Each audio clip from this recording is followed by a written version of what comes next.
स्वागत आहे आपलं नवचैतन्य कम्युनिटीमध्ये. ना गोळी ना औषध ना इंजेक्शन या टायटलवर.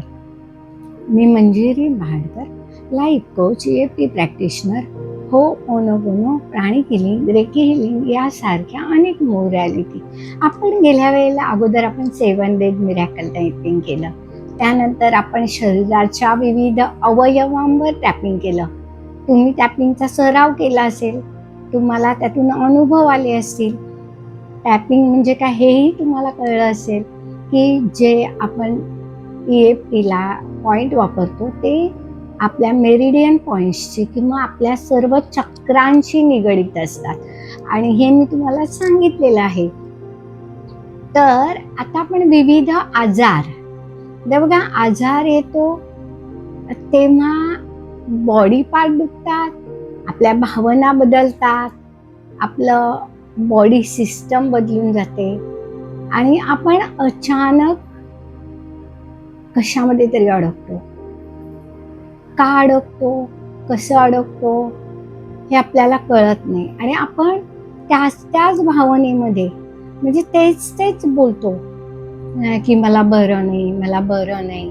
आणि हे सारखं बोलून काय होतं, तर तुम्ही तुमच्या बॉडीला सतत तेच सांगता, कारण तुम्ही जे बोलता त्याची रीत तुमच्या ब्रेनमध्ये तयार होते आणि मग ब्रेनला खरं वाटतं आणि मग तो त्याप्रमाणे त्या गोष्टी ॲक्टिवेट करायला लागतो.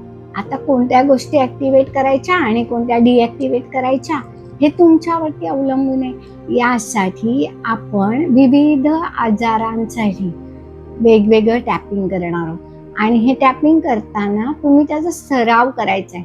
कमीत कमी प्रत्येक व्हिडिओ 7 दिवस कंटिन्यू करायचा. समजा तो आजार जुना असेल तर 15 दिवस करा, 15 दिवसांनी फरक नाही झाला 21 दिवस करा आणि त्यानंतर त्या दुखण्यातून रोगमुक्त व्हा. आणि रोगमुक्त झालात, तुमचं जर शरीर सुदृढ झालं तर मन सुदृढ होईल, मन सुदृढ झालं तर विचार सुदृढ होतील.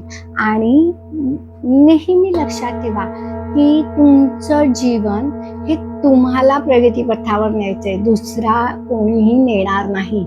प्रत्येक जण आपल्या जीवनाचा शिल्पकार आहे आणि त्यामुळे आपण आजपासून म्हणजे उद्यापासून वेगवेगळ्या आजारांवरती आपण टॅपिंग करणार आहोत. धन्यवाद.